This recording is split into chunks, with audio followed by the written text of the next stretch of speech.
Hello and welcome to the Story Pilgrim, Dolen Creative Retreat, with the breathtaking backdrop of the Rhodopi Mountains, and yes, I will pronounce that incorrectly, but just the once. The Summer Scriptwriting Base took place, and I immersed myself with inspiring conversations, learn from some motivated mentors, and am humbled by the Bulgarian hospitality. Bulgaria currently is marked politically by a period of instability and transformation. It has its challenges, as we all do at the moment, but the creatives on this retreat had a great sense of hope, optimism, and strength. Make sure you are following the podcast to stay updated on more inspiring journeys and creative insights. Back to Dolen and the Rhodopi Mountains. Let's explore. I am sat on a rock at a place called the Sanctuary, just outside of Dolen in Bulgaria. I believe they are called the Rhodopi Mountains. I'm surrounded by pine trees. There are huge outcrops of granite here. There are valleys. I'm sat on an outcrop which drops down probably about 50 feet, but there are pine trees going up past me. I'm actually sat underneath an oak tree at this point. I'm on this retreat for storytelling. Storytelling, or the actual title is Storytellers of the Future. And we've got people from all over the world doing all sorts of different jobs, just learning about what is your role within this life as an artist, as a game designer, as a software developer, as a trainer. We've just been invited to just have what that feeling of hope is. How does it feel to be full of hope? And what would that mean to apply to your art or whatever it is that you do, and an action that goes along with that? And for some reason I can't get my mind away from just holding my breath. Which kind of isn't hopeful, is it? Because if I just hold my breath and I continue to hold my breath, there's some problems going to happen. And we were asked to close your eyes and envisage a piece of theatre or art that you might see in 3 years' time that encapsulates the hope that you have for the world and whatever that might be. And I kept seeing things, and then it'd just go away. And then I'd see something else, and then it would just go away. And I can't focus in on one thing. And Daniel, who's leading the workshop, just said, just concentrate on the feeling.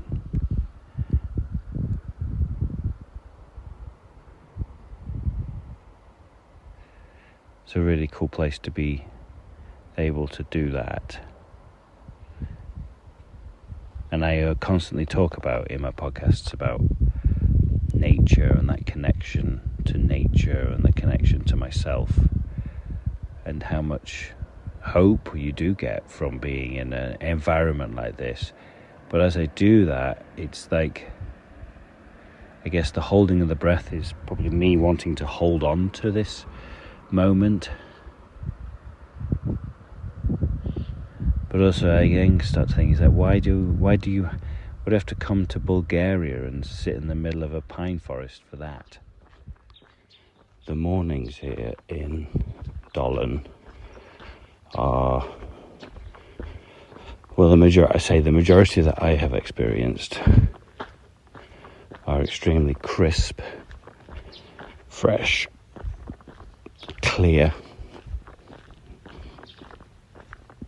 it's kind of like every night the slate gets wiped clean and you wake up to a completely new day of possibilities and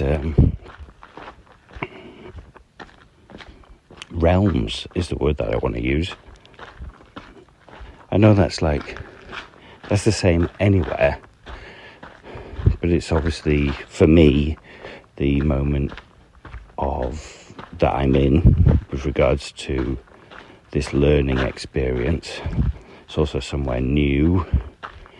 This isn't mundane to me in any way because it's, fresh and new. Morning. How are you? Fine, thank you. And you? I'm still waking up, but I'm good. I'm getting there. Did you sleep okay? Yes. Yeah. Two. Good. Like trunk. Nice. Good. I'll see you in a bit. Yeah.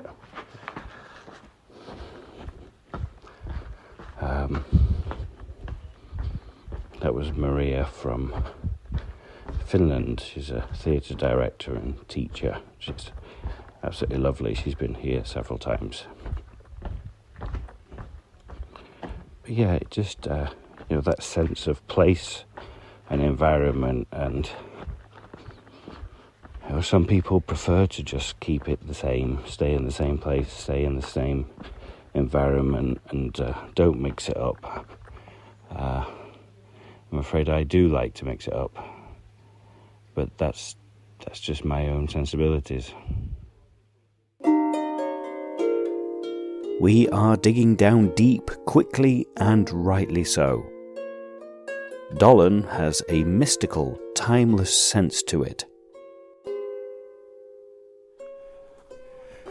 In Dolen there is a house that in the back garden they have a little amphitheatre that they have built, and it's a place where they have summer festivals.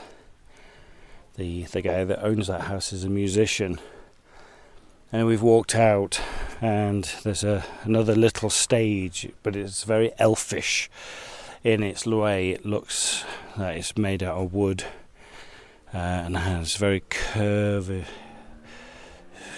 to it, and apparently they hold summer festivals here of music and of plays. So people will come up to the mountains and make the most of it. It's interesting, isn't it? You come and you're miles away, and then you get somebody coming past on a motorbike and totally takes you out of the world that you're in and throws you back or gives hints back to the life or another life or the modern life in which we have.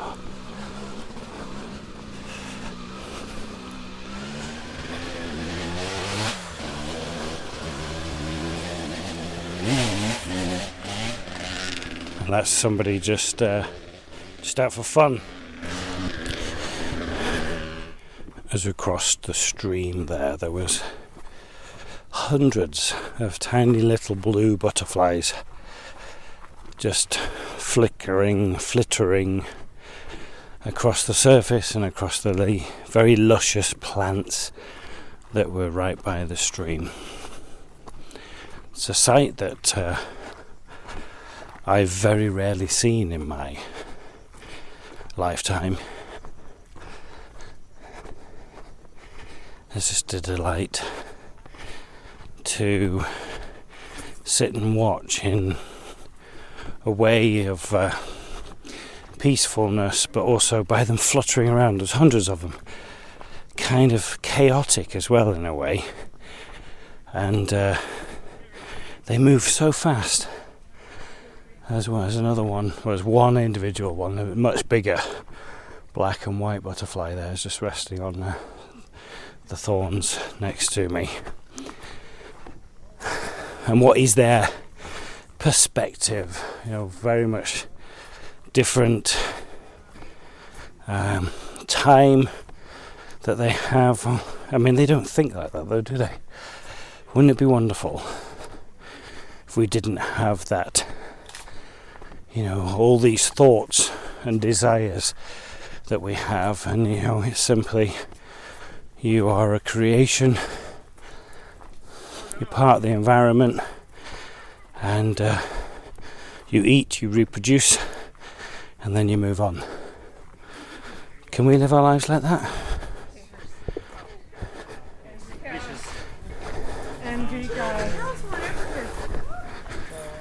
There's a lot of juniper bushes around here, and all I can think of is Life of Brian. Stop eating my juniper berries. Those are my juniper bushes. Look, the Lord has provided. Take a lot from that. It's absolutely beautiful. We walked up and we can see we're like on the next ridge across from Dolen, so we can look across and you can see the village kind of just nestled on top. And I'm not my head's in the gaming mode because of this conference, but I'm not a gamer, but I have sort of played some civilization games and stuff, when you like build a house, it sort of like either pops up from the ground or it drops in from the sky. And you can imagine these houses just being dropped from a great height, and they've just kind of landed on the spur of the mountain across from us, and you expect another one just to drop in at any moment. The cross is down there. I see the cross. That's a bit. Huh? That's a bit like stealing our scene. No, there's no like the cross like this. Yeah, like and then yeah. It's just like I'm over here. I'm here. Huh? It's there.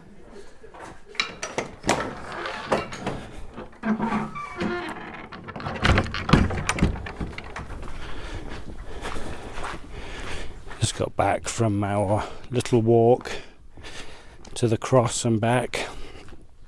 I was talking to Mike, who's from Finland, who's an author, game designer, screenwriter. He was talking about a project that he made back in 2007, or helped to make, where I think it's entitled "Where is Marika?" And it was this best friend of this lady, Marika, says that she's just disappeared. And it was a 5-part series on TV, but it also incorporated a online presence and also a physical presence around Sweden, that people would go and find clues as to where she's been taken, and the TV channel got involved with it, and they were like denying it all and saying that they weren't involved. And it was done as a drama series, but many people thought that it was absolutely real. It's really interesting, talking about how we can bring the aspect of game into an artist's work, whether that is a piece of art or a writing project or a piece of theatre or even a podcast. I think this is going to plant the seed for an episode later on down the line.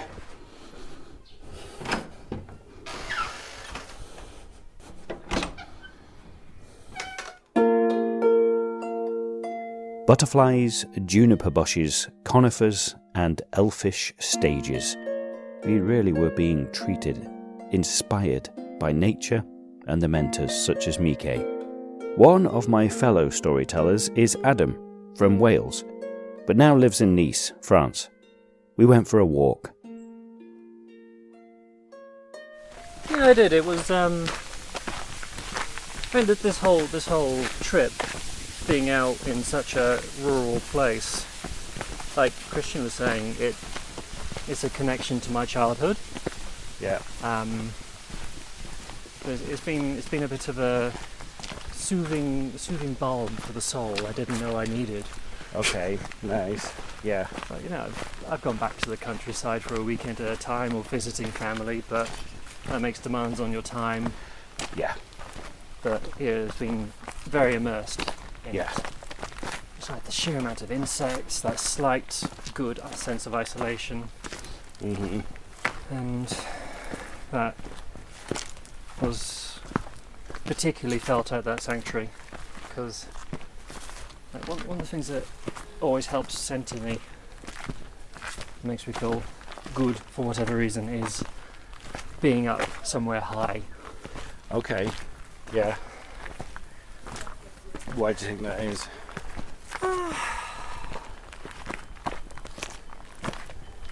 I'm not quite sure, really. I have theories. Uh-huh. It's definitely not a look upon me, ye minor, and despair. Yeah. It's more of a Yeah. I am so small Sure. sort Yeah. of thing, and this world is so big. Yeah.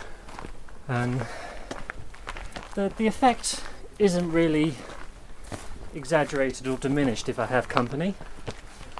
Okay. It's just that act of having gone through a bit of physical activity, ascended, then you get rewarded with a beautiful view, or Yeah. at least an interesting view. Yeah. Your adrenaline spike is sort of going down, Yeah. your heart comes down, you feel a sense of accomplishment, Sure. and again there's that feeling small part. Mm-hmm. It's I had this opinion, or I think philosophy might be too grand a title, but we are our brains with our Mhm. souls in these weird little flesh machines. Yeah. And we're all, as far as we are aware, inhabiting the same world, but Yes. we're all interpreting it differently. Totally. And because of that, we are inherently at the centre of our own universes. Of our own. Yeah, exactly. Um, Yeah. And like being on top of a hill and seeing so much of the world around you is in some ways quite a good way of uncentering or coming Sure. out of yourself. Yeah. There's Yeah. You get that different perspective. yeah, it's something. It's not like, oh, there's a wonderful word for it, where we're talking about airports. If you spend time in an airport, you're seeing all these people coming and going, again in the centre of their own little universes with Yeah. their own little concerns. Sure. Yeah. Yeah. And you wonder what their lives are like and what's on their mind and how late are they. You see people meeting other people Yeah. for like the first time in however many years it's maybe been. You imagine these little nuggets of what's going on in their own life. Yeah. And I think there's a term coined for that, which I believe is to sonder, like wonder Oh. with an S. Okay. I don't think we're going to get very far with that one. You can always. I just love all these butterflies. It's incredible. I've not seen this much But just in this life Yeah. They're just doing their thing, aren't they? in such a long time. Yeah. And then it's just not one species as well, is it? No, There's like it's loads of them. Everything. It's come up in conversation with a few people, but like not even 10, 20 years ago, you'd be driving along at night, you get out of the car and the front of the car would be plastered with insects. Yeah. No matter where you were, even in Yeah. a city. Yeah. But now, Yeah, exactly. and it's Yeah. not really something you notice until you remember. Yeah. And it's a bit, That cricket. Boing. Right. Yeah. it fills you with a certain amount of dread. What, the cricket? Or the lack of insects? Yeah, the lack of insects. Yeah. Most people don't particularly care, but they're a fundamental and foundational part of Yeah, chains oh, and huge. biodiversity. Well, isn't it? I think I read somewhere or heard somewhere it's down to us getting rid of the hedgerows. Like getting rid of the hedgerows and putting up walls and Certainly doesn't help. I don't think we're going to get anything here, do you? I think this is going to just stop. Should we drop down? I have a slight vibe. I feel like there might be something, but also may well not. There's something up there. What's isn't beyond there? the trees intrigues me. Yeah, let's go and have a look. We might need to drop down a bit. Could just be a cow. Well, I do want That's to meet not a one of bad the cows. I've Eh? heard so much of them. Well, yeah, but I didn't. What day was it? Was it Tuesday? No, Wednesday. When I went down to the school, I heard all the bells. The ding, you know, those bells. Yeah. And it was sheep. It was their flock of sheep. Oh, there is something up here. There's a little structure. I was told there's a shrine somewhere on this side of the river. Okay. I'm not sure if this is it. This might be something to do with that festival. Do we know what that festival is? What? Dimitar said it was called Transformations, Oh, but did not elaborate further. was it a one-off or is it an annual For 2 event? years, I believe. Every 2 years. Okay. Because that little stagey area was really cool. Yeah. Some sort of hut. Oh. Okay. Oh, okay. Hut and little water feature. Okay. We do have burning things, don't we? A little fire. Hey, lizard. Where? Oh, yeah. That was quite a big one. A hut with table and chairs, and what do you reckon that is on the wall? Is that like a griddle? Yeah, that's a barbecue. Barbecue griddle. Yeah. Oh. For Do you doing. have barbecued bananas? Yes. Yeah. Okay, so there's the fire. Nice piece of I love this stuff. granite. It isn't it? That sparkling. Whoop, nearly. Looks like the soil itself glitters. It does, doesn't it? It's just like glistening.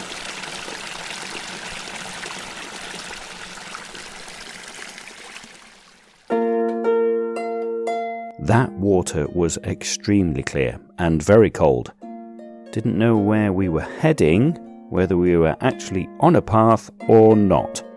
We just ploughed on, enjoying the scenery, adventure, and each other's company.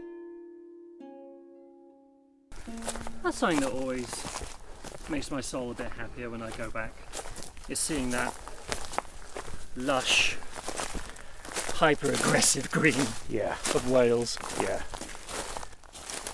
Do you still have family there? Yeah, my mother, she lives in a tiny village. If you were to stick a pin in the middle of Wales on the map, you wouldn't be too far off. She's pretty much there. Is she still working? Is she retired? Or? No, she's had chronic mental health problems Oh wow, okay. for certainly most of my life. Right. But you know, she's had a lifetime of gathering tools and a support network and finding her own way of happy being. Yeah, yeah. Is she on her own? She is. Well, Yeah. depends if you count the dogs or not. Yeah, yeah. Your farm. Oh yes. Is that a different house to the one you grew up in? It is. Okay. The where I grew up, it was. I'm not sure if you're familiar with it. Again, in a very similar area in the middle of Wales. There's a place called the Elan Valley, Eland, yeah, yeah. which is where there's a few major reservoirs which supply water to Birmingham. And they're fantastic structures. You know, the running joke of we used to build things, Yeah, or the Victorians got things done and then we haven't done anything since. yeah, Like they are a particularly good testament of that. sure. Yeah, They are incredible structures yeah, and beautiful yeah, for something that so fundamentally So- shapes the landscape. yeah, absolutely. And to tell the tale, as it were. My father was an almost yuppie. Okay. Like, he owned a big terrace house in a particularly desirable part of Bristol. Right. Okay. Oh. He had okay. a job in some sort of burgeoning tech industry. Yep. Back when computers were just starting to be Just coming in. less than the size of a small room. Yeah. And I think, like most of us, he went through that crisis of not wanting a 9-to-5 job. Yep. Not wanting a grind. Yep. Wanting a challenge. Wanting to do something stupid. Yeah. So he moved to mid-Wales. Sold his house, obviously. Yeah. And leased a thoroughly dilapidated house from the estate managers of the Eland Alley. Oh. Okay. Like, it was basically a shell. Yeah. Yeah. A very big shell, a very nice shell, Yeah. but a shell nonetheless. Yeah. We spent a good 9 months trying to do it up, Right. pulling out sheep carcasses from the old kitchen, stuff like that. Wow. Finally got it to a habitable state, turned it into a B&B. Yeah. Oh. Okay. This is weird, isn't it? Complicated, isn't it? We kind of like. There's these sections where there's just nothing in there, and then you're like, oh no, it's over there. Take a guess. Yeah. I don't think it was ever profitable. No. I think he was Because. eating into his money reserves from selling the house, Yeah. but he adored it. Well, it's like, how do you put something like that on the map? You know, it's like. I mean, now you've got Yeah. social media and stuff and whatever. But what I gather, and from what I remember, he did good trade, but just not enough. Right. Or rather, just enough to keep it going. Yeah, yeah. Barely a few years in, he met my mum. They had me. Yeah. And I think the thing he views as the most worthwhile part of the entire endeavour is that he got to be around whilst I was growing up. Right. Yeah, yeah, yeah. Rather Yeah, than he the- quite literally worked from home. yeah. I Yeah. would get involved and I'd welcome guests. Yeah. And I had a little red fleece waistcoat that I was very proud of. Okay. I had strange aspirations to become a butler for a while. All right. Really? So much life. There really is, isn't there? I wonder what the, like, I've heard rumours of bears, but there must be deer Surely. up here. And We've got bears, we've got wolves, wolves? supposedly. Really? Okay. I'm sure they're sensible enough to avoid people, but Yeah. yeah, there must be prey animals. I reckon there's like lynx. Would you get lynx? Yeah, what was it? Eurasian link? Eurasia, yeah. Badgers. You reckon? Oh, right. I find badgers inherently funny. Is it the stripes? They've got that sort of slightly disgruntled air. Yeah, they do. Yeah. That's the snout. Then yeah. Yeah, they're always kind of like. Although they do play, don't they? They're quite playful. There was a wonderful viral video that came out about a year ago, still does the rounds, of a badger and a fox captured on night camera. I don't think I've seen that. They formed a little party. Oh, really? The fox, the camera's facing like a sewage outlet or something, or an overflow pipe. Uh-huh. And the fox bounds into view, goes to the entrance of the pipe, sort of hops on the spot excitedly, looking off camera, Yeah. and then this badger shuffles onto frame and starts following the fox down the pipe. Oh, really? It's so sweet. So it's like it's excited to kind of like show it Yeah, what it's found or something. there's something really wonderful about interspecies relationships in animals. Yeah. Yeah. You see in banal forms of like friendly cats and dogs in homes, but Yeah. in the wild it takes on a whole new dimension. Yeah. No, it does, doesn't it? Yeah, because we associate that, like you said, in the home, and then you stick it into the wild, with two completely different. I wonder how, we see that and go, oh, there's that one interaction. I wonder how common it is.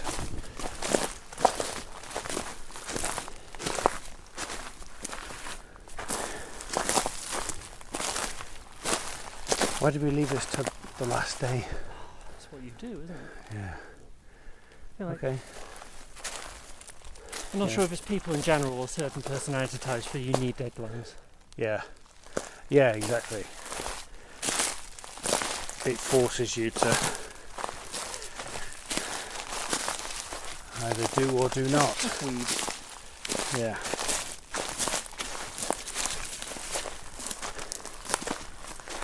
There was also distinctly that feeling yesterday and even more today where it's not that we're not all checked out per se, Yeah, yeah. but we're all very relaxed. The Yeah. structure has come loose.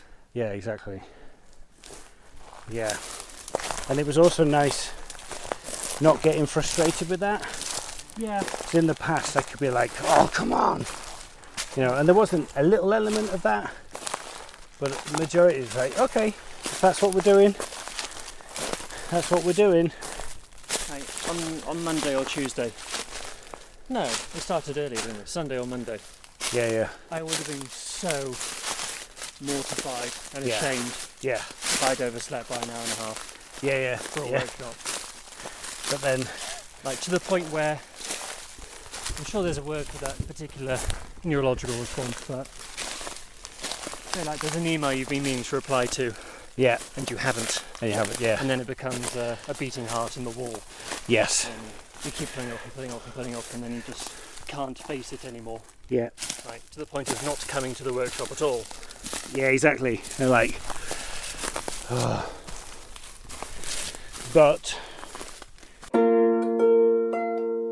But there is always a but, isn't there?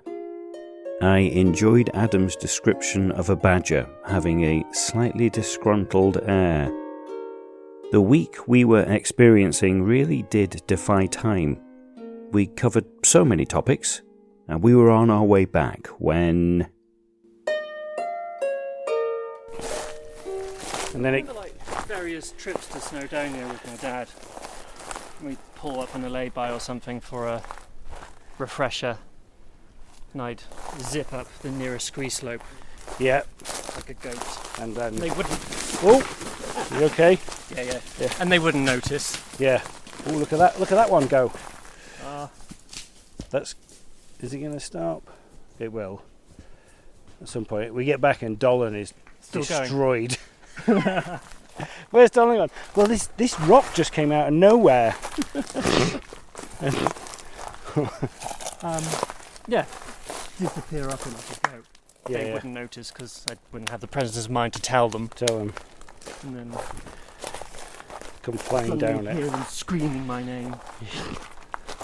Like, Adam, Get down, you stupid bastard. what are you doing? Yeah. And of course, the only sensible thing to do at that juncture is to slide down Yeah, exactly. as fast as you can, Yeah. causing as much destruction and chaos, Yeah. sending pieces of slate flying at the car. Flying around, yeah. How do you feel about these little signs that are put up for the people that have passed on? Oh, I think that ties into my general feeling about this village, in that it's beautiful and sad Mm-hmm. and kind of.